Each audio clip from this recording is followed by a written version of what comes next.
Bueno, pues muy buenos días a todos y yo creo que transmito el agradecimiento de los que no pertenecemos a la comunidad por la invitación que nos habéis hecho de poder estar aquí compartiendo con vosotros lo que es nuestra pasión. Entendemos que lo hacemos dentro de un marco de reflexión sobre ética práctica cristiana. Vamos a tener más o menos una hora de tiempo, según nos han dicho, y simplemente Esteban, por razones personales, tiene que marcharse probablemente sobre las 2 menos cuarto, por ahí. Le damos la libertad, si os parece, de que en determinado momento pueda marcharse para que viva con tranquilidad el que no hay que cerrar bien todo el acto, ¿no? Mirad, con Emmanuel, con vuestro pastor, hemos definido más o menos el tema así. Vivimos una realidad preocupante en relación con la convivencia.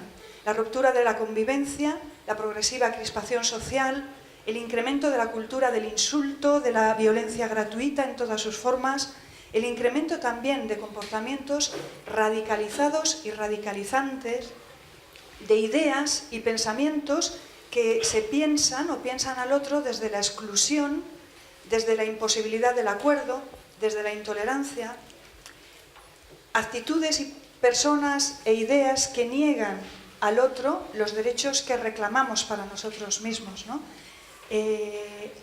La fragmentación social, la separación entre las personas, son temas que quizás deberían preocuparnos y deberían preocuparnos como ciudadanos y como creyentes. Ante este escenario, ¿qué deberíamos hacer los creyentes? Es la pregunta que formulaba Emmanuel. Creyentes que llevamos o llevan en el ADN espiritual el mandato de ser agentes de paz y reconciliación, que deben buscar caminos para poder contribuir a la construcción de una sociedad éticamente sana. Yo, repasando también estos días, recuerdo que con ocasión del Congreso de conmemoración de la Reforma Protestante se hizo un compromiso público de la comunidad protestante en España de servir a la sociedad y de trabajar precisamente en términos de convivencia y de aportar valores sociales. Y ahora, durante el culto, he visto que vosotros como lema para vuestro nuevo paso tenéis, entre otros, la idea de hacer una iglesia abierta a la ciudad, alegre y generosa para amar. Entonces, este es el tema. La idea es tener una conversación que nos sirva para tener más información, para concienciarnos de nuestra responsabilidad y para ir a la acción también, una acción de convivencia. Y para mí es un auténtico placer presentaros a 3 personas que constituyen una referencia indiscutible, no solo para vosotros como comunidad, sino para la sociedad española y, en el caso de Samuel, también latinoamericana. Son 3 líderes que llevan sobre sus vidas y su compromiso personal la construcción de la convivencia en el ámbito personal, en el ámbito también ciudadano, en España y fuera de España. Tenemos aquí, el primero de ellos que voy a presentar, porque quizás es la persona más ajena a la comunidad, es Esteban Ibarra. Esteban Ibarra es presidente del Movimiento contra la Intolerancia, que es un movimiento y una persona pioneros en lo que es la construcción de todo lo que significan los delitos, el discurso de odio, el combate contra el discurso de odio y los delitos de odio en nuestro país. Para que entendáis el mérito que tiene, no solamente que nos haya aparecido, sino que él y su movimiento son medalla de oro de la Comunidad de Madrid, tienen la Cruz de Plata de la Solidaridad Social del Ministerio de Asuntos Sociales y la Cruz de la Orden de Isabel la Católica del Ministerio de Asuntos Exteriores, entre otros. Es una referencia en la creación de materiales, es una referencia en la creación también del activismo y de la defensa de las víctimas de delitos de odio de nuestro país, y tiene muchas publicaciones también. A mi derecha también tengo a Samuel Escobar. Para quienes no le conocen, es una referencia fundamental en la teología latinoamericana en español, y no solo latinoamericana, porque él ha sido también profesor en universidades norteamericanas muy prestigiosas. O sea, tenemos una referencia internacional sobre lo que significa una propuesta que él formuló en determinado momento como protestantismo contextualizado. Él ha sido también parte del comité de redacción de documentos que determinan, o sea, que han orientado la práctica de las iglesias evangélicas de todo el mundo durante de los años 60, finales de los 60 en adelante, con lo que fue, por ejemplo, la Declaración de Lausana, la Declaración de Manila. Él fue también ponente en el capítulo de sociedad dentro del Congreso Evangélico que se celebró en julio aquí en España, ¿no? Entonces es un auténtico placer oírle hablar sobre estos temas. Y por último, es una situación extraña presentaros a Mariano Blázquez en su propia comunidad, ¿no? Pero yo siempre que cuando me preguntan sobre Mariano Blázquez, no solamente digo que es secretario ejecutivo de la FEREDE desde hace ya más de 25 años, desde el septiembre del 94 empezaste, ¿no? Con lo que es la personificación de la defensa no solo de los derechos, sino de una manera de ser en el mundo, como es la manera de ser protestante y evangélica dentro de nuestro país. A mí hubo una anécdota que me ayudó a entender quién era Mariano, y cuando nosotros empezamos como pacto de convivencia y tuvimos que hablar con las diferentes confesiones, entre otros interlocutores sociales, muchos de ellos, nosotros no éramos nadie y no teníamos ningún tipo de credibilidad, y cuando yo hablé con la Federación Judía, cuando hablé con la Comisión Islámica, la única pregunta que me hicieron en el 2005 sobre el pacto de convivencia fue: ¿firma Mariano Blázquez? Y Mariano Blázquez nos había dicho que sí, que firmaba y apoyaba el trabajo por la convivencia que queríamos iniciar. Y solo bastó para decir a todas estas comunidades: Mariano Blázquez firma, para que ellos entraran en este proyecto de construcción de convivencia. Esta es la persona que tenéis en la comunidad y para mí es un honor. Dicho esto y sin más preámbulo, vamos a organizar la discusión en tres partes. 1, les voy a pedir un diagnóstico. 2, luego vamos a ver las actitudes y los principios que deberían orientarnos, y luego pasamos a ver qué cosas prácticas se podrían hacer, si os parece. Entonces, aquí va nuestra primera pregunta. Parece que en los últimos tiempos están echando raíces profundas en nuestra sociedad y en nuestros entornos algunas actitudes y formas de pensamiento contrarias a la convivencia. ¿Cuál es vuestro diagnóstico como presidente del Movimiento contra la Intolerancia, como secretario ejecutivo de FEREDE y desde la perspectiva internacional de conocimiento que tienes? ¿Deberíamos como creyentes tomarnos en serio esta cuestión o es problema de otros? ¿Cuáles son las amenazas que ponen en peligro la convivencia desde vuestro ámbito específico de trabajo?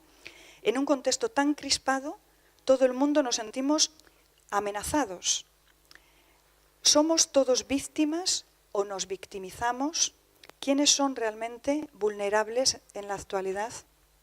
Tenéis la palabra. Bueno, buenos días a todos y a todas. En primer lugar, es un honor poder participar en este encuentro y quiero agradecer esta invitación. Y para mí también es un honor estar con dos referentes éticos de la envergadura como ha trasladado Ana. Y un placer con Ana, que es compañera de Pacto de Convivencia, que es el gran acuerdo que tenemos muy transversal, muy amplio, donde intentamos efectivamente impulsar acciones y medidas y respuestas y sobre todo una confluencia ante esto que acaba de describir claramente, apuntando al diagnóstico, ¿no? Para hablarlo en clave de proximidad, a mí si me dicen ¿qué impresión tienes? Digo, cuando menos inquietante, cuando menos. Y en algunas partes del mundo, alarmante, sobre todo en aquellos sitios donde hay guerras, donde hay miserias, donde la gente tiene que salir huyendo de sus territorios, de sus zonas, Nadie deja a su familia y a su hábitat por gusto, tiene que salir huyendo. Pero en lo que diríamos en el mundo occidental, yo creo que hay que poner una fecha, y es el año 89, la caída del muro de Berlín, las unificaciones de las dos Alemanias y luego la evolución que vino después. fue, digamos, un contexto en el que empezaron a surgir ataques racistas, xenófobos, de nuevo volvió a brotar un antisemitismo salvaje, pero cuando crece la intolerancia, se lo decía, yo no sé si estará por aquí, la hija de mi compañero Fernando Vandrés, al que quiero mucho porque estuve un montón de años en la SER con él, hablando de salud, él habla de salud médica, yo de salud social y tal, pero debíamos de ser un poco molestos. Y entonces nos mandaron a casa. Y se lo decía, digo, mira, realmente cuando avanza la intolerancia por un lado, se extiende a todas. Esa es una actitud, un comportamiento de negar al diferente. Con lo cual, si hay antisemitismo, va a haber islamofobia, va a haber cristianofobia, va a haber intolerancia múltiple. Y estamos en ese momento. Quizás la diferencia entre los 90 y ahora es que esa intolerancia está amplificada, y cuando hablabas de la libertad de expresión y los límites, pues esa intolerancia está muy amplificada por el nuevo fenómeno de las redes sociales y de Internet. Parece que vale todo. Vale todo. Hay un de lucha libre sin reglas en Brasil que dice vale todo, ¿no? Lo capté ese concepto. Si el principio del fin justifica los medios, es lo que se está aplicando y da lo mismo. Se puede vejar, se puede humillar, se puede insultar, se puede faltar el respeto. Al final lo que se está quebrando, el bien jurídico que se está quebrando, es la dignidad humana, el valor que tienen todas las personas por el hecho de ser personas. Eso es la clave de la respuesta que da la Declaración Universal de Derechos Humanos en su artículo 1. Todos los seres humanos nacemos libres e iguales en dignidad y derechos, y dotados, como estamos, de razón y de conciencia, debemos de comportarnos fraternalmente los unos con los otros. Esa fue la respuesta a 2 guerras mundiales, al Holocausto, a la barbarie de la humanidad. Si me dicen, entonces estamos volviendo a esa historia, digo, hombre, hay muchas señales, con lo cual la respuesta pues habremos de buscarla en un campo ético, y cívico, porque parece que los intereses particulares partidistas no están encontrando ese camino, o a lo mejor ni siquiera se lo están planteando. Pero en el ámbito ético y cívico sí tenemos una obligación de encontrarnos frente a esa situación que es inquietante, cuando menos, alarmante en muchos otros sitios. Y desde luego, por eso yo soy muy defensor de la tolerancia. Hablabas de la paz y de la reconciliación, y la tolerancia, como dice la UNESCO, es el umbral para la paz. Sin tolerancia, sin respetar, aceptar y apreciar la diversidad humana, no hay alternativa. Y yo creo que, y por eso estoy aquí, porque confío mucho en la voluntad y en la vocación y en la naturaleza de este compromiso en esta casa para empujar entre todos en esa perspectiva. Mariano, ¿te atreves a...? Yo creo que aquí los dos más importantes, yo vengo de comparsa, por petición expresa del pastor de que esté aquí, pero vamos, creo que son ellos los...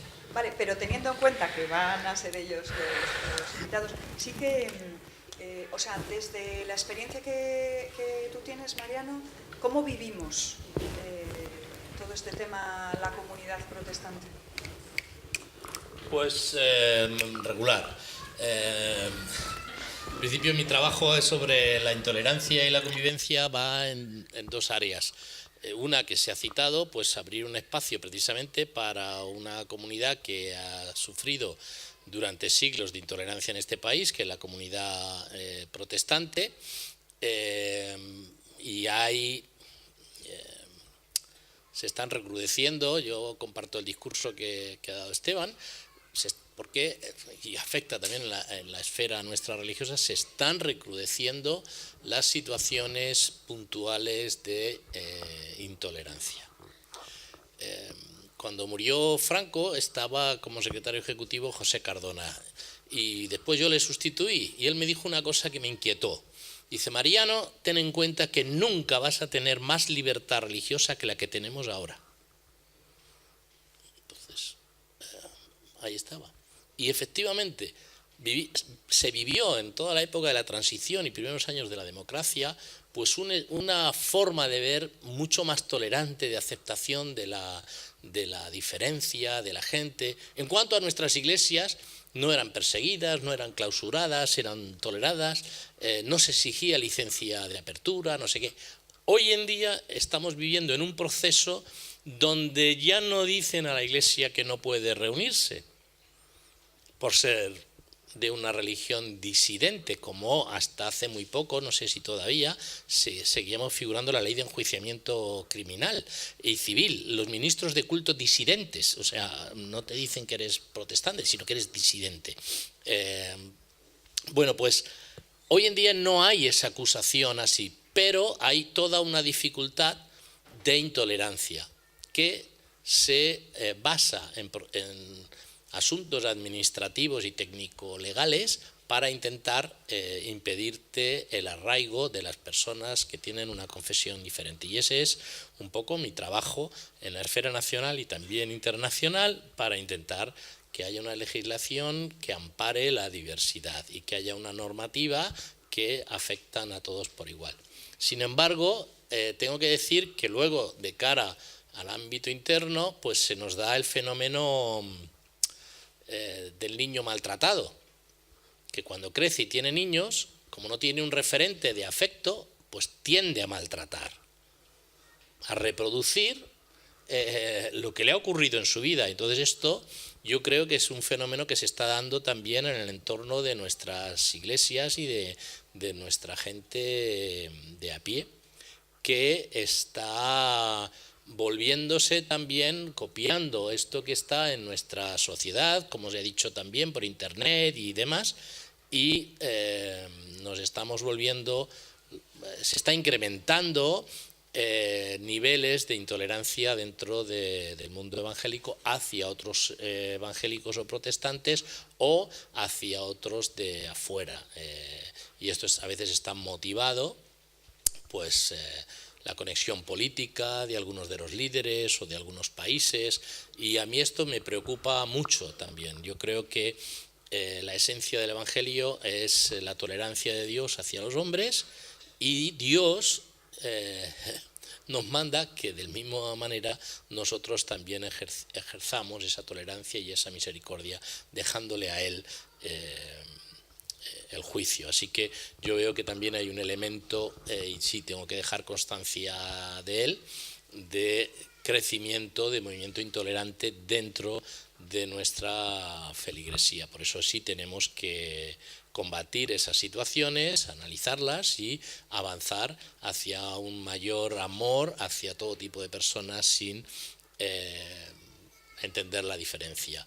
Y eso no quita a que nuestras convicciones se desnaturalicen o se vengan abajo, manteniendo nuestra situación, pues incrementar el acceso a las personas, porque creo que eso será el elemento que pueda transformar nuestra sociedad. Luego hablamos un poco de cómo podemos aprender a expresar con firmeza nuestras convicciones en profundo respeto a los demás, ¿no? Pero Samuel, desde tu experiencia y la visión global que tienes de la realidad, ¿no? Cuéntanos un poco tu diagnóstico. Bueno, si me permiten hacer un poquito de historia sobre este tema de la tolerancia, he estado pensando en forma histórica, porque cuando aparece la fe cristiana, cuando aparece la Iglesia cristiana, en el ámbito del Imperio Romano, es considerada parte del judaísmo. Y el judaísmo era tolerado, había llegado a un cierto grado de aceptación en el imperio. Pero en el momento en que los cristianos se separan de los judíos, empieza para ellos una situación de, diríamos, exilio social, porque ya no tienen la aceptación oficial, vamos a decir, que tenían cuando se los consideraba parte del judaísmo. Y entonces lleva tiempo. Recién en el siglo IV, a comienzo del siglo IV, se da un decreto de tolerancia de los cristianos. Y hacia fines del siglo IV viene algo tremendo, y es que la religión cristiana se vuelve la religión oficial del imperio. Y entonces la Iglesia, que había sido una minoría que tuvo que aguantar la persecución social, se viene a convertir en una entidad poderosa que con el tiempo también se vuelve persecutora de otros. Y cuando pienso en eso, ¿no?, pienso en el hecho que mencioné esta mañana aquí. Yo vine a estudiar en el año 66 en España, y en ese año había congregaciones evangélicas grandes que se reunían, pero no podían tener un cartel que dijese Iglesia Evangélica. O sea, no podían tener presencia pública. Entonces, diríamos, desde ese punto de vista, pues hemos avanzado y hemos avanzado mucho. Y a mí me ha tocado ver, en España, observar ese avance hacia la tolerancia del otro, de la minoría evangélica en este caso, que ha ido por grados. Ha empezado por ser tolerancia y luego ha pasado a ser libertad religiosa. El régimen quiere ser de libertad religiosa. Para comunidades como las comunidades protestantes, que vivieron tiempos de exclusión social y de persecución por el simple hecho de ser protestante, pues la situación actual es un paso al frente tremendo. El problema es que cuando hay ciertas crisis sociales, entonces aparece de nuevo el prejuicio, ¿no? Y ahí es donde tenemos que estar atentos, porque si bien ha pasado la época en que era apenas tolerada la presencia protestante, España entra en Europa, ¿cómo va a ser intolerante? Tiene que marcar algún grado de tolerancia, y se ve que es posible la convivencia, por ejemplo, de protestantes y católicos en pie de igualdad, en términos de docencia, en términos de participación en la vida pública, etcétera. Estamos en esa etapa, pero claro, cuando surgen las crisis, lo notamos en relación con un hecho como que es el racismo. Ahí se nota. Varios países europeos, España está entre ellos, necesitan para su economía y su futuro la presencia de los inmigrantes, la necesitan. ¿Por qué? Porque el trabajo, quién va a pagar las pensiones, todos estos detalles tienen que ver con el hecho de que se arraigan acá las comunidades extranjeras que han venido a vivir. Pero cuando surge la crisis económica, inmediatamente hay que encontrar culpables. Y el culpable es el que es diferente, es el otro. Y entonces regresa la actitud de intolerancia, solo que ya de otra manera, ¿no? Entra un elemento como el racismo. Así que creo yo que es necesario estar atentos. Por un lado, yo diría agradecer a Dios que España es hoy un país mucho más tolerante de lo que era, vamos a decir, unos 50 años atrás. Es y los que observamos y eso nos damos cuenta de eso, pero las cuestiones sociales, las realidades sociales, los cambios económicos, etcétera, pues pueden determinar una situación donde se agudiza el prejuicio y resulta difícil aceptar incluso la tolerancia a la cual se había aceptado, resulta difícil aceptarla. Ese cambio, esa evolución social se da en las situaciones más diversas. Quiero poner un ejemplo solo para comparar, ¿no? En Estados Unidos, yo he vivido 20 años en Estados Unidos, es uno de los países donde hay más tolerancia, libertad religiosa y tolerancia. Bueno, en el barrio donde yo vivía, yo compré la casa en la que vivía directamente a una persona que conocí en la iglesia. O sea, no pasé por la agencia de inmobiliaria, no pasé. Y resulta que en este barrio, poco a poco nos fuimos dando cuenta, éramos únicamente 2 familias latinas, nosotros y un estudiante de doctorado que era colombiano y su esposa. Cuando tuve que salir ya y vender mi casa,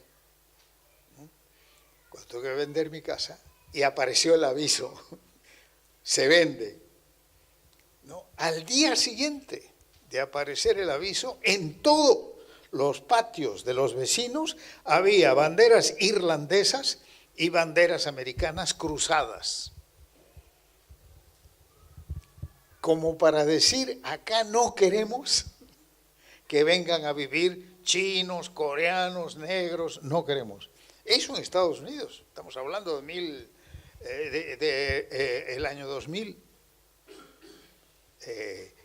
O sea que una sociedad que ha sido un modelo, por así decirlo, de tolerancia, en determinadas circunstancias aparecen estos signos de intolerancia, que si la situación es crítica, aumentan. Entonces,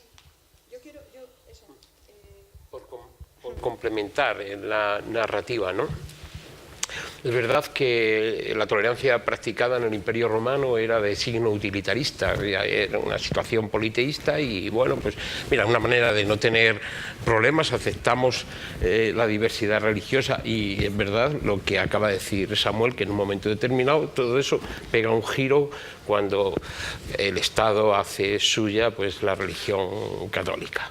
Bueno, el tema es que para mí históricamente hay un momento donde la Reforma Protestante y la Ilustración pegan un repunte de la tolerancia. Eso hay que agradecerlo históricamente. Es decir, las guerras, tal, bueno, vamos a ver, caminemos por la libertad religiosa porque tenemos derecho a la libertad de conciencia, creencias, etcétera. Y la Ilustración le da un avance importante. Pero no obstante, desde ese momento hasta prácticamente ahora han sucedido muchas cosas. ¿Qué es lo que pasa para que en 1995 la UNESCO esté tan asustada que convoque a jefes del Estado, a jefes de gobierno y bueno, vamos a sacar una declaración de principio de tolerancia moderna, para amparar no solo la tolerancia religiosa, sino la tolerancia social, política, étnica, etcétera, que es lo que Samuel estaba comentando con su vivencia en Estados Unidos. Unos Estados Unidos que es un modelo, pero que ahí tenías al Ku Klux Klan y ahí tenías grupos skin, neonazis, etcétera, que siempre han estado. Es verdad que el prejuicio es un elemento que lo alimenta, pero además del prejuicio también hay cosmovisiones.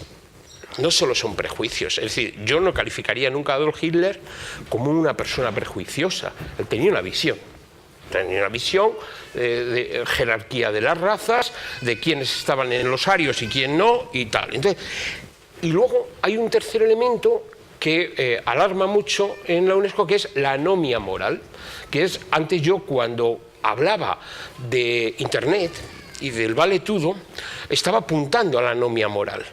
Es decir, si vale todo, vale todo. Si tenemos que cosificar a las personas, cosificamos a las personas. Entonces, eso es lo que lleva en la última fase, para complementar la narrativa, a la UNESCO a decir, bueno, vamos a ponernos de acuerdo. La tolerancia no es indulgencia, no es condescendencia, no es permitir la injusticia, eso no es tolerancia. La tolerancia tiene 3 dimensiones importantísimas. Y yo leyéndolo digo, bueno, aquí estoy viendo el discurso protestante, aquí estoy viendo el discurso ilustrado. En la propia definición, en el artículo 1, tolerancia es respetar, aceptar, apreciar la diversidad de las culturas del ser humano y de las distintas maneras de ser. Fijaros que ha empleado este concepto, Mariano, del ser humano, que luego otros en Latinoamérica dicen de las distintas manifestaciones de la condición humana. Es que yo puedo ser un hippie y tengo derecho a ser un hippie. Es que yo puedo ser una persona que tenga una identidad, pero por encima de cualquier identidad está la persona. Y la tolerancia, más que ideología, es praxis. Es una praxis que culmina en la libertad, en muchas libertades de conciencia, creencia, pensamiento, etcétera, de organización, de asociación. Pero sobre todo es una praxis a divulgar y a exigir también, es un deber. Hay gente que lo plantea que esto debiera ser un derecho a personas y a organizaciones y colectivos. Por eso a mí me sabe muy mal cuando Mariano está explicando de las sutilezas de la intolerancia, donde ponen dificultades para permisos, dificultades para el ejercicio del culto, dificultades, o sea, porque hay muchas sutilezas. Entonces, yo sí creo que hacemos un bien si desvelamos las distintas formas y manifestaciones de la intolerancia. Os propongo simplemente un eje de coordenadas. En uno ponemos las formas: racismo, xenofobia, antisemitismo, cristianofobia, etcétera, todas las fobias del mundo, y en el otro ponemos las manifestaciones, y van desde la estigmatización del disidente hasta la discriminación, hasta el discurso de odio, el delito de odio, hasta el genocidio, y cómo no, las formas también sutiles. Es decir, y en ese ejercicio podremos tener una visión de lo maligno, de ese tipo de comportamientos, y nos podremos hacer frente a esa denuncia que hacía Mariano: oye, es que se empieza a brotar también en nuestro área comportamientos o conductas de intolerancia. Bueno, si somos conscientes, había un dicho que decía: cada vez que hablemos de esto le estamos ganando la partida. Pues lo importante es hablar de esto, para ganarles la partida y, bueno, pues aceptar que no quiere decir lo que señalaba Ana. Yo puedo tener mi pensamiento y lo puedo defender con profundidad, vehemencia, etcétera, pero no tengo por qué convertirme en un fanático que niegue la existencia de la diferencia. Y ahí está, a mi juicio, la clave. Vale, si os parece, perdonad, si os parece, para ir avanzando en este tema de las actitudes, una vez hecho el diagnóstico, tomo lo que estás diciendo y la pregunta más o menos sería, nosotros no tenemos dificultad, ninguno tenemos dificultad en convivir con aquellos que son como nosotros o con los que nos parecen que más o menos piensan en las líneas que se debe pensar, ¿no? Pero en tanto que vivimos en un contexto, y España es una sociedad democrática y plural, ¿cómo articulamos la dificultad de convivencia con mi contrario, con el que es radicalmente diferente, con el que incluso me puede parecer que moralmente, en mi manera de entender, es dañino para la sociedad, o incluso cómo convivir con alguien o con alguna ideología frente a la que yo me siento amenazado? Porque yo creo que eso es uno de los problemas, o sea, que a veces nos sentimos amenazados y otras veces parece que somos, en la defensa de las convicciones firmes que tenemos, se nos lee como amenazantes, ¿no? ¿Dónde está el límite? ¿Que hay valores comunes? ¿Cuáles son las actitudes correctas? Buscar consensos puede ser en el fondo manifestaciones de debilidad en las posiciones, debilidad teológica o inconsistencia. ¿Cómo lo veis? Sí. Hay,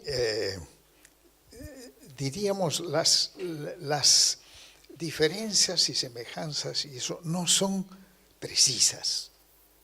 Incluso cuando se trata de hacer memoria, ¿no? Hay dos maneras de ver la historia española. Ahora ya hablamos de la historia española.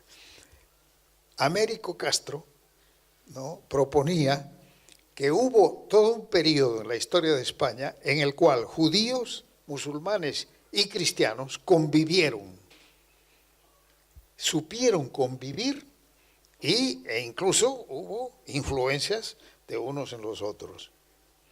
Y hay otra escuela muy crítica de esta, Carrillo de Albornoz es el que la propone, que dice, no, nunca hubo tal convivencia. Entonces miren cómo se proyecta la manera exclusivista de experimentar la realidad hoy, se proyecta a la lectura de la historia.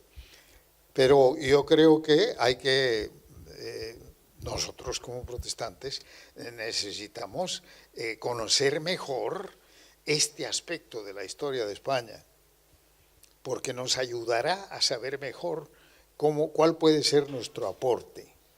El problema que tenemos es que nosotros damos un salto desde San Pablo hasta Lutero y en medio no hay nada, nada que nos interese ni que nos parezca de valor. Y claro, entonces no somos conscientes de la realidad histórica y la forma que en una experiencia como la española se ha dado. Pero conocer un poco de eso nos puede ayudar a saber cómo conversar mejor hoy, cómo acercarnos mejor los unos a los otros, a pesar de nuestras diferencias. Y les doy un ejemplo interesante. En España los protestantes tuvieron que vivir bajo la intolerancia católica. Es la historia, es así. Una intolerancia que tiene sus raíces políticas, etcétera, pero esa fue la realidad. Cuando empieza a cambiar la situación, entonces empieza a verse la posibilidad de que católicos y protestantes se encuentren. Y total, por ejemplo, si tenemos la misma Biblia, ¿por qué no podemos hacer trabajo bíblico juntos? ¿Podría ser? Sí, podría ser. De hecho, la Sociedad Bíblica ha publicado una traducción de la Biblia que es interconfesional, o sea, en la que han trabajado expertos católicos y protestantes, y que se llama La Palabra. Y es excelente, es una traducción excelente. Entonces, ha sido posible, fíjense, vencer siglos de separación e intolerancia con una posibilidad de encontrar un camino para hacer algo juntos. Y la ventaja de ese camino es que pues mucha más gente va a poder leer ese mensaje que nosotros creemos que es importante, ¿no?, que es el mensaje de la Biblia. Pero los pasos que hay que dar, claro, eso es lo que necesitamos, conciencia histórica y también saber nuestra realidad actual, cuáles son sus posibilidades. Pero yo creo que hay que hacer el aporte. Estamos llamados, yo creo, los protestantes, a mostrar que podemos vivir en una sociedad pluralista, que no consideramos que la única sociedad en la que nos gustaría vivir sea una sociedad protestante. ¿Por qué? Porque la experiencia nos lo dice, las guerras religiosas del siglo XVI fueron, ¿no?, aquellos que, digamos, interpretaron la Reforma desde un punto de vista, vamos a decir, exclusivista, en la que nosotros somos anglicanos y si tú no eres anglicano te tienes que ir. Entonces, esa era la situación en Inglaterra. Pero el aprendizaje de la tolerancia significó, algunos sufrieron, tuvieron que salir, después volvieron, etcétera. Ha habido un proceso de aprendizaje y creo que eso es lo que es necesario. El diálogo sobre el tema es importante, porque si bien hemos dicho, bueno, vamos a ponernos a colaborar, católicos y protestantes, en una traducción de la Biblia, y podemos colaborar con quienes no son católicos ni protestantes en algún otro aspecto que contribuya al bien de la sociedad. Ese es el desafío, es la pregunta. Bueno, pues yo ahí quiero decir que, por ejemplo, en mi caso, todas esas cosas tienen que llevarse discretamente.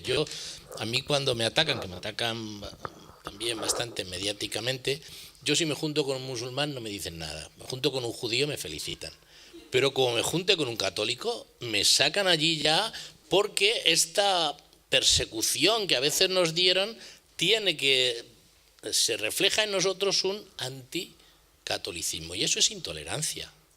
Eso es intolerancia. Entonces nosotros no tenemos que ser anti nada.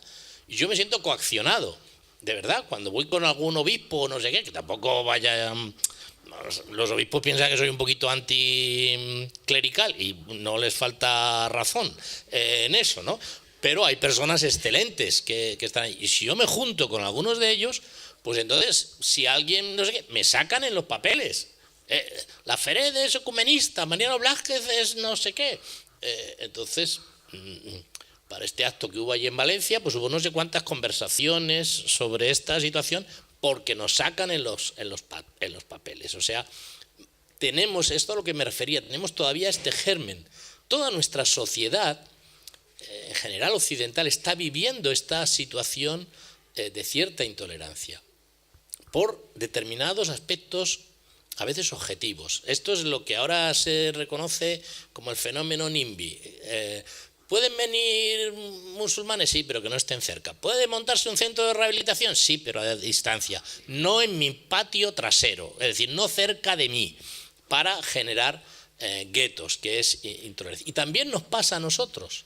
Y no olvidemos que detrás de estas situaciones puede haber aspectos objetivos, como es que a nosotros nos han perseguido y eran estos los antecesores. Entonces, pues ese aspecto objetivo pues está allí. Entonces, por eso generamos tensión y marcamos a esas personas, a esas instituciones, para producir un alejamiento o una condena.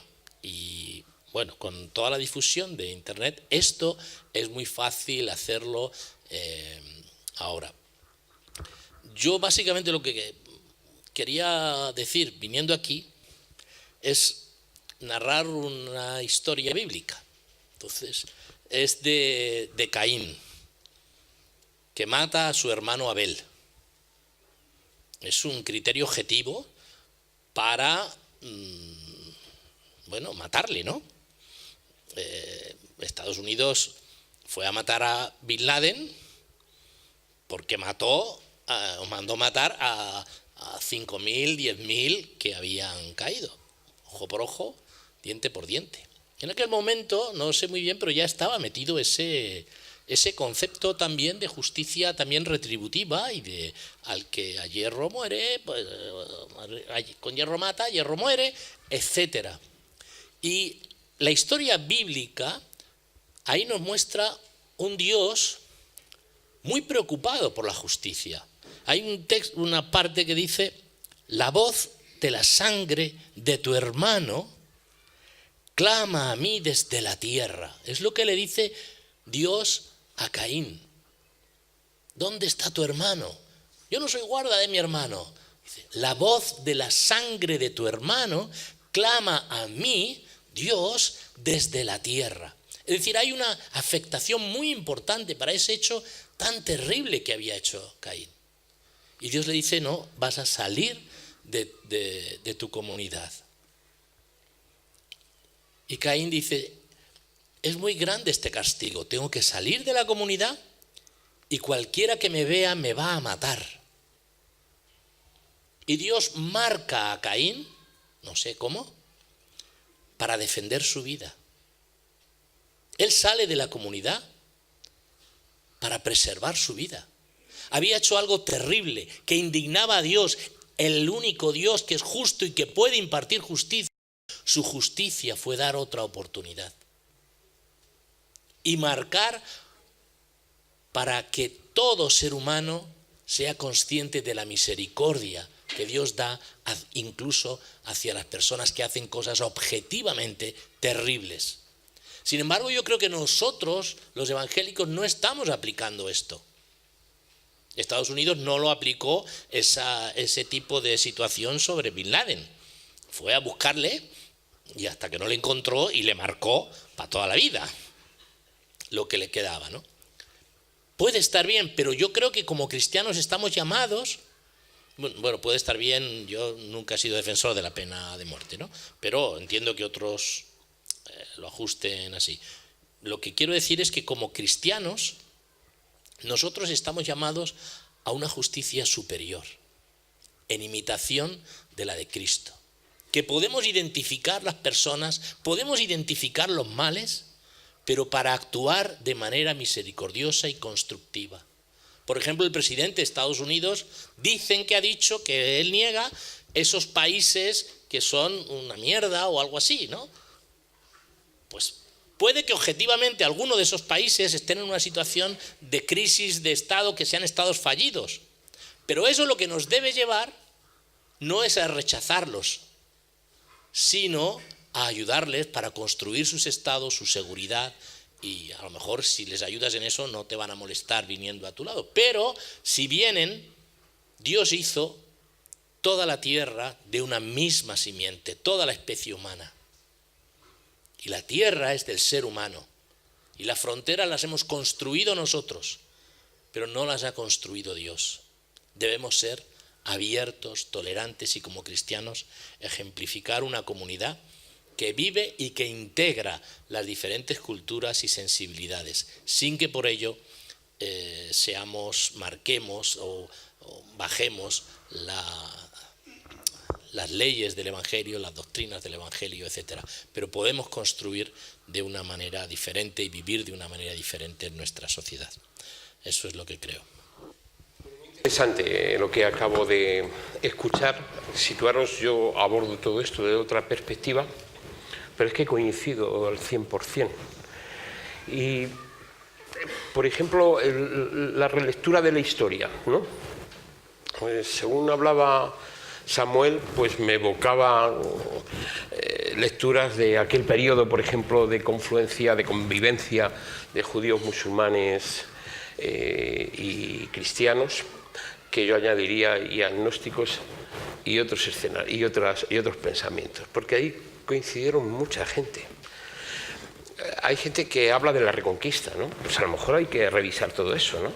Porque a mí se me hace muy difícil pensar que Tariq y Musa, uno con 18.000 árabes y otro con 7.000, de repente conquistaran toda la península.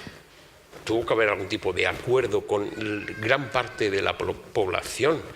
En una España de visigodos, godos, todos muy belicosos, y en una España heroica contra los romanos, como reflejaba Numancia.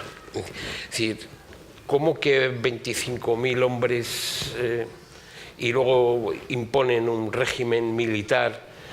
No, ahí aparecieron grandes filósofos de tradición cristiana, de tradición árabe, de tradición... hubo convivencia, o sea, yo estoy en la línea de Américo Castro, es decir, hubo en esa convivencia florece, en esa aceptación de la diversidad, florece el pensamiento, florece la riqueza. Se me hace muy difícil realmente pensar que desde la tradición del desierto se pueda construir una arquitectura como la Alhambra de Granada, porque es que no hay cultura arquitectónica, si lo pensáis. O sea, desde un punto de vista racionalista dices, no, mire usted, es que había una cultura propia, es que habría algo autónomo. Y luego vino y llegó el Islam, y el Islam hizo su aporte. Entonces, en ese hacer su aporte implica tener lo que, por ejemplo, en el campo de la justicia, me voy al comentario de Mariano, pues la justicia debe ser ¿cómo se dice?, anamnética, es decir, debe tener memoria, para no caer en el ojo por ojo y el diente por diente. Es decir, hemos llegado a los derechos humanos a través de toda una evolución histórica. Es que parece que el ser humano empezó hace 2000 años, y no. Las investigaciones nos sitúan hace 200.000.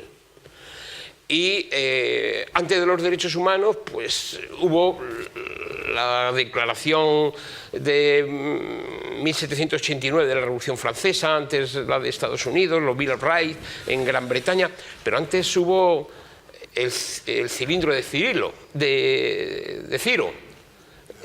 que también había su normativa, sus pautas, y antes el Código de Hammurabi, que es verdad, estaba la ley del talión incorporada, pero también hablaba de la presunción de inocencia. Es decir, que el ser humano se ha ido, digamos, civilizando.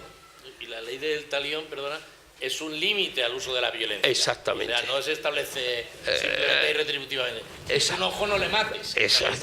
Exactamente. Muy bien apuntado. Entonces, claro, yo a veces cuando hago esa lectura así histórica digo, madre mía, qué malos hemos sido los seres humanos, y que hemos sido malos, pero bueno, porque estaba haciendo unos apuntes porque uno de los textos que voy a sacar más adelante, que es una especie de aproximación a la historia del genocidio, de los genocidios y tal, y es que ves y dices, no, el holocausto, no, y antes era armenio, no, y antes, o sea, y llegas a las guerras púnicas, Roma y Cartago, y en Cartago vivían 1 millón de personas y quedan 50.000, 950.000 se los ventilan, y 50.000 de esclavos. Y empezó ahí esta historia de exterminio, claro. La mención de Caín y Abel me viene muy bien para pensar en esta clave. Ahora, desde esa otra mirada, uno hurga con los paleontólogos y los antropólogos y tal, y te dicen, no, mire usted, es que el neandertal desapareció, no, por el frío, tal, no, porque hubo un genocidio del Homo sapiens hacia el neandertal. Dices, ¿también ahí? Entonces, bueno, no tenemos salida. Después de esto, ya nos retiramos. Pero no, hay un punto de esperanza, y concluyo la reflexión con el punto de esperanza. Desde el punto de vista, digamos, no religioso, sino científico, lo mismo que en el religioso lo ha apuntado Mariano. Científicamente, pues se encuentra en la zona de Oriente un montón de huesos donde hay neandertales y hay sapiens. Es decir, hubo mestizaje. Y si hubo mestizaje, hubo entendimiento. Y si hubo entendimiento y mestizaje, hay esperanza de poder construir un ser humano y una civilización basada precisamente en esa tolerancia. De todas formas, mira, cogiendo también el ejemplo que ha puesto Mariano, me parece muy interesante pensar, yo creo que dentro de los valores comunes,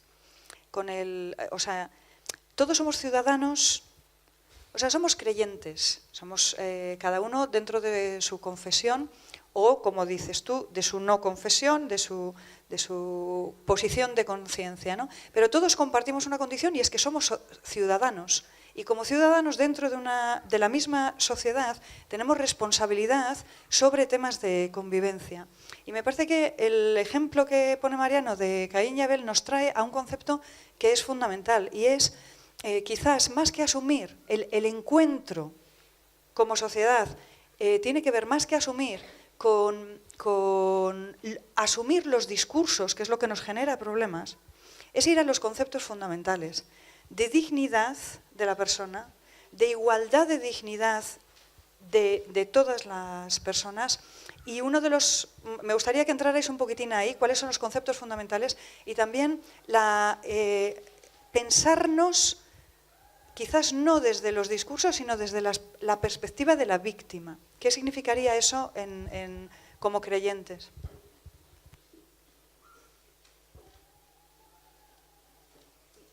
Yo sugiero que empieces tú, que eres el que te vas a marchar antes. Bueno, este punto que planteas para mí es esencial. Es decir, aunque a lo largo de la historia se ha planteado la dignidad como el elemento sustancial, incluso de los principales valores hacia los que debemos de caminar: libertad, igualdad, fraternidad o solidaridad, justicia y tolerancia. Yo a eso le llamo la axiología, esos 5 fundamentales, la axiología de la dignidad. La dignidad solo se proyecta casi en el derecho positivo en la Declaración Universal de Derechos Humanos, el 10 de diciembre del 48. Y lo plantea, el fundamento, si leéis con paciencia y fijándoos en las palabras, lo plantea como elemento central. ¿Por qué? Porque el nazismo, el horrible nazismo, ha cosificado a las personas. Son cosas, son subhumanos, no valen. Entonces, entender los derechos humanos es entender a Auschwitz. Que también los genocidios anteriores tenían mucho de todo esto. Pero vamos, el nivel de industrialización, de ciencia, con arquitectos, con ingenieros, pensando cómo acabar con todo una etnia, un pueblo, una religión, provoca la defensa de la dignidad. Esa es la gran respuesta de la Declaración Universal. Y a partir de la dignidad, pues mira, hay 2 caminos, que son la ética y la justicia, y cuando antes te preguntabas quién es víctima, yo aquí soy absolutamente diáfano y claro: cualquier persona puede ser víctima, cualquier persona. Es decir, el concepto, por ejemplo, de víctima de crimen de odio es universal. Hay gente que dice, no, solo los inmigrantes, o solo los gitanos, o solo los judíos, o solo los homosexuales, o solo...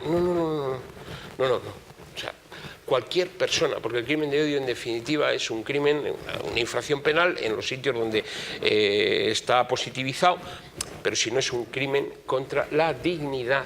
El bien jurídico a proteger es la dignidad de las personas y sus derechos inherentes e inviolables, así lo define la Declaración Universal.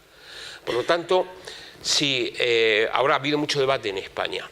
Me decían el otro día en un debate, es que fulanito llevaba bandera, los tirantes con la bandera. Digo, pues es un crimen de odio ideológico.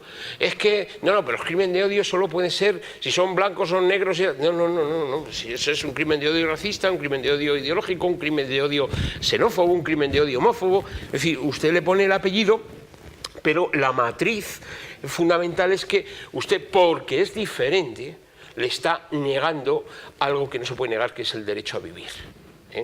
Y ahí para mí está la clave. O sea, por un lado está un bastión que es la ética. Hay que encontrarse en esa ética universal donde la gente desde sus convicciones confluye a tener, es como una flor,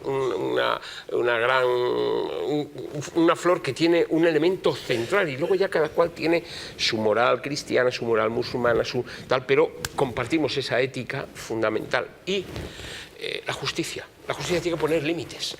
Es que antes ha salido lo del tema del discurso de odio. Y a mí me dicen que soy un inquisidor. ¿Tengo yo pinta de inquisidor?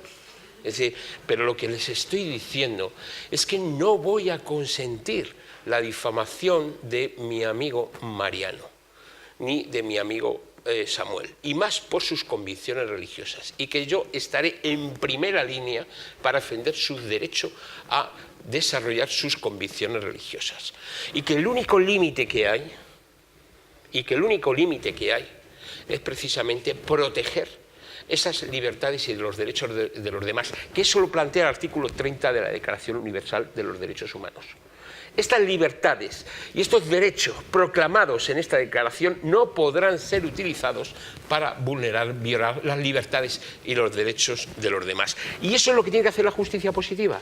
Entonces, por eso nosotros hemos defendido la reforma del Código Penal, donde está insertada, y es una conquista en España, y ahora quieren hacer una contrarreforma en el 510, donde se habla que la incitación al odio, a la discriminación, a la hostilidad o a la violencia por distintos motivos de intolerancia está sancionada. Hay que poner claramente los límites, ese basta ya, con el que se lo poníamos a ETA cuando mataba, o como se lo podemos poner a cualquiera, sea al ISIS, sea Boko Haram o sea lo que sea.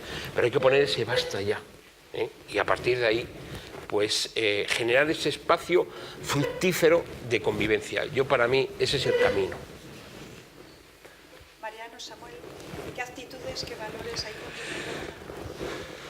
¿qué debemos hacer? Ya vamos hacia la última parte también, y queríamos invitaros a todos también a una forma de acción, o sea, qué posibilidades hay como creyentes, cuál debería ser nuestra actitud práctica. Bueno, desde el punto de vista como creyente evangélico, pues tenemos que pensar que la situación esta simplemente de Caín y Abel no termina con una marca de misericordia que Dios coloca a Caín para que no ser destruido, sino con un proyecto de restauración de toda la generación de Caín, que divide la humanidad en dos partes, y el proyecto de Dios es una nueva humanidad, donde todos conviven juntos, donde las fronteras de pueblos, de etnias, de culturas son superadas, no eliminadas, son superadas por una cultura o situación superior, y es la relación de Dios con los hombres. Esto es lo que Dios promete y el plan de Dios. Y yo creo que la Iglesia evangélica, iba a decir que se ha equivocado, nos hemos equivocado, no es la palabra, pero sí hemos perdido cierto énfasis al construir nuevas iglesias. Hemos construido iglesias hacia las etnias de todos los lugares, pero el plan de Dios no es ese exactamente. Es construir una iglesia de todas las etnias, de todas las culturas, de todas las diferencias, y mostrar que es posible convivir juntos. Esto sería un testimonio hacia nuestra sociedad, que nosotros somos capaces de vivir esto donde a veces la sociedad está fracasando, porque hemos recibido un amor que tiene que depositarse hacia los demás. Por eso a mí, hoy, en ya la tercera o última parte de mi vida ministerial, me gustaría emplear el poco esfuerzo, el poco tiempo o pocas fuerzas que me quedan en hacer más realidad ese tipo de iglesia en Madrid y en España. Una iglesia abierta de verdad a los pueblos, a las culturas, a las naciones, a las etnias, que señale el amor hacia las personas de toda etnia y cultura y nación. Por eso dijo Jesús: mi casa será llamada casa de oración a las naciones. Y hoy tenemos esas naciones aquí, tenemos que construir iglesias que sean integradoras de verdad. Mirad, como se va a ir Esteban, que te vas a salir, ten tú una palabra casi final y luego quiero que cierre Samuel. Bueno, yo me voy muy gratificado, además de estar con vosotros y luego esta última intervención es que me ha emocionado. La cuestión es la esperanza. Entonces, cuando uno pone el telediario, pone las informaciones y tal, se asusta. Dice, madre Dios, ¿cómo vamos? Pero yo creo que si hay gente de buena voluntad que es capaz de construir y predicar con el ejemplo, pues entonces tenemos esperanza. Entonces, lo que acaba de decir María es una invitación a la Iglesia evangélica. Es decir, caminemos por este... Si eso se hace en el mundo judío, si se hace en el mundo católico, se hace en el mundo, en todos los mundos, en el mundo musulmán. Y es difícil, porque lo que nos aparecen son los extremismos que nosotros trabajamos en el pacto de convivencia, las radicalizaciones, nos aparecen los fanatismos, y esa es la base del terrorismo. Y estamos asustados, Barcelona, París, tal. Bueno, yo creo que la esperanza reside en nosotros, en la voluntad de hacer. Si hacemos, todo esto es praxis. Si el ser humano es capaz de encontrarse a sí mismo por este camino, pues entonces habrá futuro. Si no, con los adelantos que tenemos, pues realmente pasamos de inquietante a alarmante y a espeluznante, que sería la última decisión. Pero bueno, yo os tengo que abandonar. Lamentablemente tengo una madre muy mayorcita, 90 años, y que tiene ahora mismo problemas de ansiedad, y os tengo que dejar, pero deciros que os agradezco esta invitación enorme y me ha gustado muchísimo poder compartir esta estos minutos con todos vosotros. Muchas gracias. Pues nada, mientras... Se lo merece, se lo merece.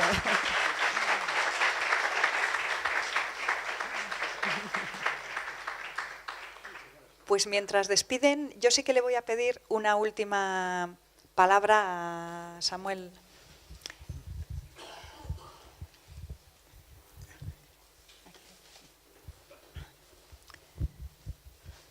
Samuel, eso.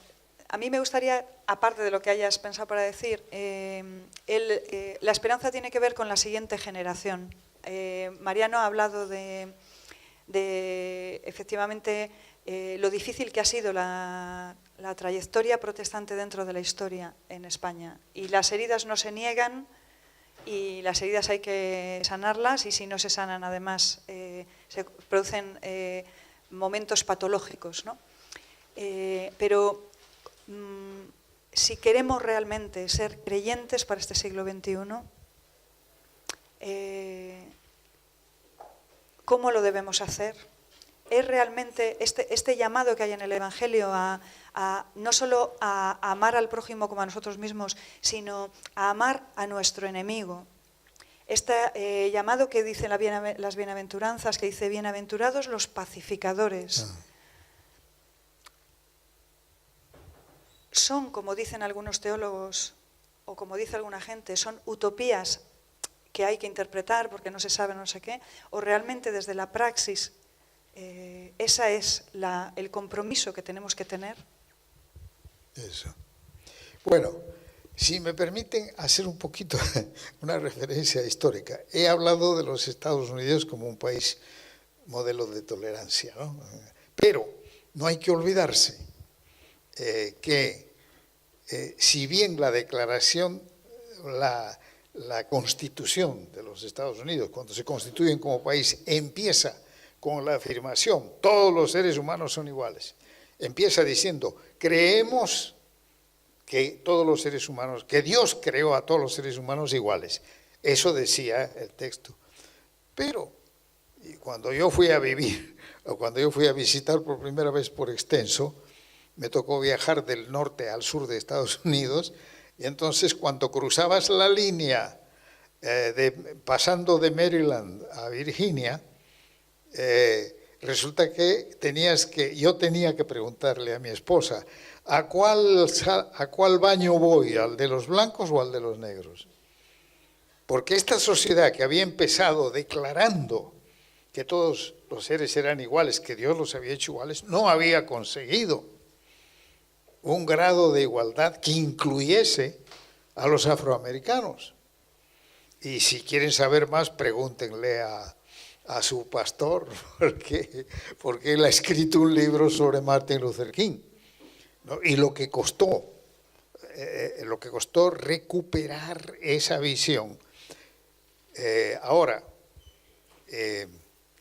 una vez en Estados Unidos tuve que hablar en la Universidad de Filadelfia, en Temple, una universidad de Filadelfia, y ahí había disturbios, había problemas muy serios entre estudiantes blancos y negros, problemas muy serios. Entonces, el GBU de Filadelfia, o sea, el grupo universitario evangélico de esa universidad, decidió que una vez por semana iban a comer en público, se iban a poner en un lugar público visible, a comer juntos blancos y negros, que eran creyentes. Bueno, entonces eran creyentes y lo que estaban haciendo era hacer una demostración que tuviese un cierto efecto, ¿no? Y no hablaban, no proclamaban nada, simplemente el hecho de sentarse juntos a comer era ya una demostración. Ahora, yo creo que en una situación como la España de hoy, es notable ver cuántas iglesias evangélicas han conseguido, ¿no?, que gente muy diversa, que viene de una diversidad de países, conviva, que se proponga ciertas metas comunes y que venciendo prejuicios que podrían separarlos y hacer las cosas difíciles, pues hacen cosas juntos y todo. O sea, es posible, es posible. Y yo creo que esa es una dimensión importantísima, porque son gestos, pero son, digamos, puntos donde está dándose la convivencia que pueden llegar a multiplicarse. Y que frente a una agudización de la intolerancia, que por A o B razones venga, estos gestos, esta existencia, estas realidades, pues están ahí como demostración de que es posible otra cosa, es posible otra diferencia. Esto desde el punto de vista práctico. Ahora, si me permiten hacer teología, ¿no? Un teólogo evangélico que tiene mucho impacto en Estados Unidos hoy en día es Miroslav Volf. Miroslav es croata. Cuando yo lo conocí a Miroslav, él estaba en Yugoslavia. Y fui al instituto bíblico donde él enseñaba, un instituto bíblico pentecostal, y fuimos a Osijek, la ciudad de Osijek. 3 meses después de que estuve ahí en Osijek, admirando la belleza y viendo esta realidad de Yugoslavia, se deshizo completamente Yugoslavia, se acabó. Y croatas, serbios y bosnios que habían convivido en Yugoslavia empezaron a matarse unos a otros. Resulta que mientras vivió Tito, una figura, ¿no? Comunista y un gobierno fuerte, pudieron convivir y eso. Y resulta que se acaba aquello y aquel marco, vamos a decir, jurídico legal de lo que era Yugoslavia y se empieza esta guerra tremenda. Entonces, como resultado de eso, Miroslav se ha puesto a reflexionar sobre la teología. ¿Qué me enseña esto desde el punto de vista de teología? Y en resumen, les resumo, él tiene un libro que se llama Exclusión o Abrazo. Esa es la pregunta, exclusión o abrazo. Él dice en ese libro que su experiencia de vivir en Yugoslavia y de ver cómo se deshacía y cómo se mataban unos a otros, le lleva a darse cuenta que el ser humano se define a sí mismo por exclusión. Y fíjense en castellano, nosotros quiere decir nos y no los otros. O sea, para ser alguien me afirmo yo, pero eso es excluyendo al otro. Y él dice, lo que Cristo ofrece es la posibilidad de entrar en una comunidad donde la exclusión se cambia por el abrazo.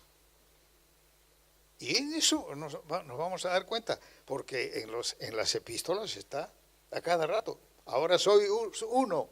Cristo ha hecho que sean uno en la cruz, etc. ¿Por qué? Porque no era fácil la convivencia.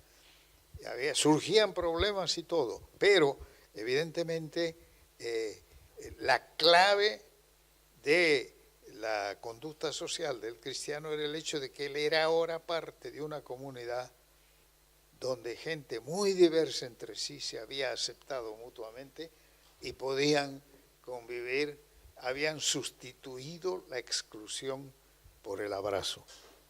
Y eso tiene su impacto en una sociedad que esté enfrentando el totalitarismo y eso, que a veces perdemos, sí, claro, a veces perdemos esa dimensión y viene una persona como Hitler y nos lleva detrás, nos vamos atrás de él, pero la contribución es la existencia de la propia Iglesia como una compañía de gente muy diversa, de gente de diversas clases sociales, de diversas razas, etcétera, es una muestra de que es posible la convivencia, es posible, y que la sociedad puede cambiar en la medida en que crezca la comunidad que vive por esos principios. Pues muchísimas gracias. Yo quiero cerrar con dos pensamientos que son precisamente de dos líderes que han salido citados varias veces o de dos tiempos históricos que han salido citados varias veces en la conversación. Mirad, hay una cita que siempre se atribuye a Bertolt Brecht, es un poema que probablemente conozcáis cuando lo leamos, pero no es de Bertolt Brecht, es de un pastor, es el pastor Niemöller, que es un pastor que tuvo, como toda la Iglesia en Alemania, que afrontar precisamente el nazismo. Y quizás habría que pensar todo lo que en aquel tiempo la Iglesia no supo ver y que quizás ahora nosotros tenemos la oportunidad de ver en términos de fomento de la convivencia.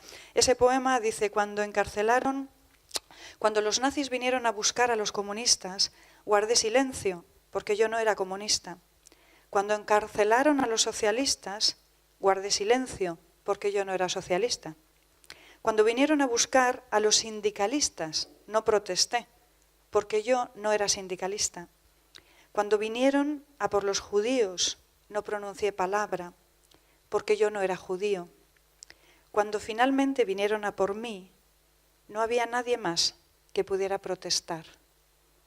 Esa fue la realidad de toda la sociedad alemana, esa fue la realidad de los colectivos. Eso es lo que nos enseña la experiencia histórica y nos advierte un pastor que vivió ese tiempo. Y hay otro pastor, el pastor Martin Luther King, que en una situación que podía tener criterios comunes con la anterior, dijo: no me preocupa el grito de los violentos, de los corruptos, de los deshonestos, de los sin ética. Lo que más me preocupa es el silencio de los buenos. Yo creo que esa es la exhortación que tenemos que tener.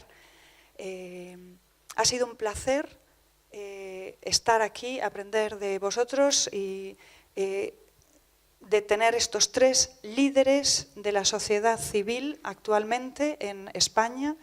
Y yo espero que arranque la reflexión. Siento que no haya habido tiempo para las preguntas, pero a través de Manuel podéis hacernos llegar todas las preguntas que tengáis.